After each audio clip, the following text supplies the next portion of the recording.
ಟ್ರಕ್ಗಳು ಡ್ಯಾಮೇಜ್ ಆಗಿದೆ, ಓಪನ್ ಆಗಿದೆ, ಸೀಲ್ ಓಪನ್ ಇದ್ದಾವೆ.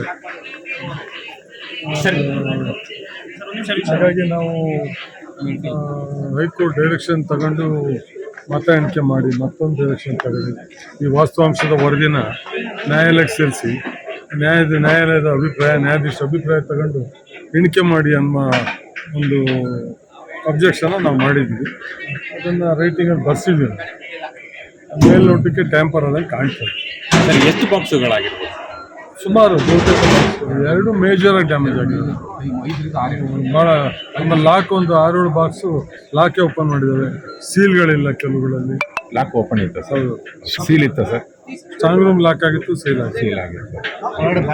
ಹೊರಗಡೆ ಬಾಕ್ಸ್ಗಳು ಅಂದರೆ ಓಪನ್ ಆಗಿ ಅಂಚೆ ಮತಗಳಿದ್ದಂಥ ಟ್ರಂಕ್ಗಳು ಓಪನ್ ಇತ್ತು.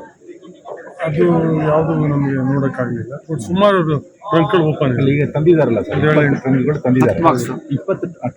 20 ಟ್ರಂಕ್ಗಳು ಕೂಡ ಓಪನ್ ಇತ್ತು ಅಥವಾ ಎಷ್ಟು ಓಪನ್ ಇತ್ತು? ಅಲ್ಲ, ಒಂದು 8-9 ಅಲ್ಲ, 7ರಿಂದ 8 ಎಲ್ಲವೂ ರೆಕಾರ್ಡ್ ಮಾಡಿದ್ದಾರೆ. ನಿಮಗೆ ಸಂಶಯ? ಲಾಕೆ ಇಲ್ಲ. ನಿಮಗೆ ಸಂಶಯ ಚುನಾವಣಾ ಆಯೋಗದ ನಡೆ ಸರಿ ಇಲ್ಲ ಅಂತ? ಅಲ್ಲ, ಚುನಾವಣೆ ಆಯೋಗದ ನಡೆ ಅಂತಲ್ಲ, ಅದು ನೋಡೋದಕ್ಕೆ ಮೇಲೆ ನೋಡಲಿಕ್ಕೆ ಅದು ಟ್ಯಾಂಪರಿಂಗ್ ಆದಂಗೆ ಕಾಣ್ತದೆ. ಸರ್, ನೀವು ನೆಕ್ಸ್ಟ್ ಆಮೇಲೆ ಅಲ್ಲ, ನಾವು ಅದಕ್ಕೆ ಮತ ಎಣಿಕೆ ಮಾಡಬೇಡಿ, ನೀವು ನ್ಯಾಯಾಲಯದ ಆದೇಶನ ಮತ್ತೆ ಪುನಃ ಪಡ್ಕೊಂಡು ಮಾಡಿ.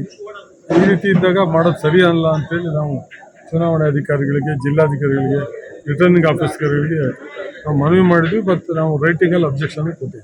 ಕಾಪಿ ಇಟ್ಕೊಂಡಿದ್ದೀರಾ? ಇಲ್ಲ, ಬುಕ್ಕಲ್ಲಿದೆ ಕಾಪಿ. ತಾವು ಮತ್ತೆ ತಮ್ಮ ಏಜೆಂಟರು ಎಣಿಕಾ ಕೇಂದ್ರ ಒಳಗೆ ಹೋಗ್ತೀರಾ ಸರ್? ಹೇಗೆ ಅದು ಏಜೆಂಟು ಅಥವಾ ಕ್ಯಾಂಡಿಡೇಟ್ ಅಂತ ಮಾಡಿದ್ದಾರೆ.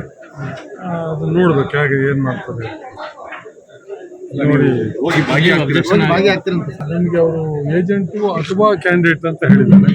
ಹಾಗಾಗಿ ಕ್ಯಾಂಡಿಡೇಟ್ ಹಿಂದೆ ಅವರು ಪೋಸ್ಟಲ್ ಬ್ಯಾಲೆಟ್ ಎಣಿಕೆ ಮಾಡುವಂಥ ಸಂದರ್ಭದಲ್ಲಿ ಅವರೇ ಇದ್ದರು, ಸುದೀಪ್ ಬೋರಳ್ಳಿ ಅಂತ ವಕೀಲರು. ಅವರು ಹೋದ್ರೆ ನಾವು ಹೋಗಿದ್ವಿ, ಫಾಲೋ ಮಾಡಿ ಹೇಳಿದ್ವಿ.